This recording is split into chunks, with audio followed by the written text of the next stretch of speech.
I'm Dr. David Cox. I'm a neuroscientist by background, and I'm a specialist health and medical journalist. So I write for a whole variety of newspapers and magazines in both the UK and the US, including the New Scientist, the Telegraph, the BBC, the Guardian, NBC News, Wired, and more. If I was going to give one piece of advice to PRs trying to earn coverage in today's landscape, I would say focus on the humans, the people behind the story. You know, journalists have always been interested in reporting on people and what people do. But in terms of science and technology, that's only becoming more and more like important. You know, journalists are less interested now in speaking to CEOs and CSOs. You know, they're much more excited about having a dramatic, powerful case study, which really illustrates the kind of people who could be helped if that technology makes it to market. So for example, I did a big story about a new medtech device being developed for Parkinson's, which both the Eye and the Telegraph covered in the last year. I had two very, very powerful,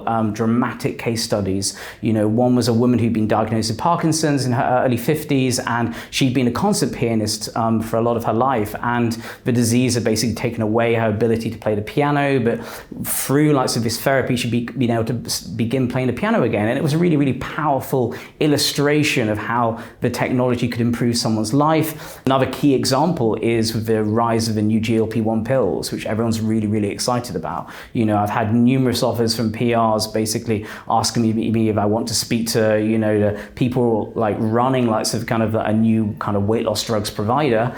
But what my editors really want is hearing a first-hand case study of someone who's been taking one of the pills, who can talk about how it will affect their lives. So I think that's what PRs really have to keep in mind. You know, it's best sometimes not to approach journalists until you actually have those case studies, which is what we really want.